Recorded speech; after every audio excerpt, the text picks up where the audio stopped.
அனைவருக்கும் வணக்கம். நான் இன்றைக்கு நல்ல ருசியான நிறைய வெஜிடபிள்லாம் போட்டு பிரியாணி செய்ய போகிறேன். அதாவது வீட்டில் இலவாக வீட்டில் உள்ள பொருட்களை வச்சு எப்படி செய்யலாம்னு தான் பார்க்க போகிறோம்.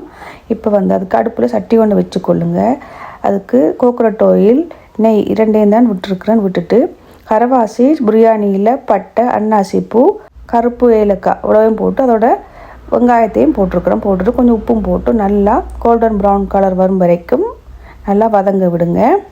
வெங்காயம் வதக்கி கொண்டிருக்க நேரத்தில் ஒரு மிக்ஸி ஜாருக்குள்ளே இஞ்சி, பூண்டு, பச்சை மிளகாய், மல்லி இலை, மிண்டிலை எல்லாம் போட்டு தண்ணி விடாமல் பேஸ்ட் அரைச்சி எடுத்து போட்டுக்கொள்ளுங்க. 2-3 நிமிஷம் வதங்கினதுக்கு பிறகு தனி மிளகாய்த்தூள், கொஞ்சம் மஞ்சத்தூள், கொஞ்சம் காஷ்மீர் சில்லி பவுடர், கொஞ்சம் பிரியாணி மசாலா, நான் வீட்டில் அரைச்ச பிரியாணி மசாலா தான் போட்டிருக்கிறேன், போட்டு நல்லா 1 நிமிஷம் வதங்கி விடுங்க. வதங்கினதுக்கு பிறகு சின்னதாக தக்காளி பழத்தை கட் பண்ணி வச்சுக்கிறேன், அதையும் போட்டு நல்லா வதக்கி விடுங்க. நல்லா எல்லாம் வதங்கி வந்ததுக்கு பிறகு நல்லா கட்டியான தயிர் எடுத்துருக்கிறேன், தயிரையும் போட்டு அதையும் ஒரு 2-3 நிமிஷம் நல்லா வதக்கி விட்டுட்டு இப்போ வெஜிடபிள் எல்லாம் சின்னதாக கட் பண்ணி வச்சுருக்கிறேன். உருளைக்கிழங்கு, கேரட், பீன்ஸ், மஷ்ரூம், கஜு எல்லாத்தையும் சின்னதாக உங்களுக்கு என்ன மறக்கிற தேவை வீட்டில் என்ன இருக்குதோ எடுத்து போட்டுக்கொள்ளுங்க. போட்டுட்டு நல்லா மிக்ஸ் பண்ணி விடுங்க.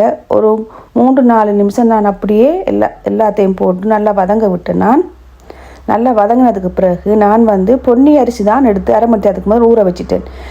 நீங்கள் பசுமதி ரைஸ், கீரை சம்பா இருந்தால் போட்டுக்கொள்ளுங்க. பொன்னி அரிசி போட்டு செய்தனா முதல் தடவை நல்லா இருந்துச்சு. நீங்களும் ட்ரை பண்ணி பாருங்கள். 7 மண்டா அரிசி நல்லா வடிகட்டிட்டு கொஞ்சம் வெஜிடபிளோட போட்டு மிக்ஸ் பண்ணி விடுங்க 1 நிமிஷம்.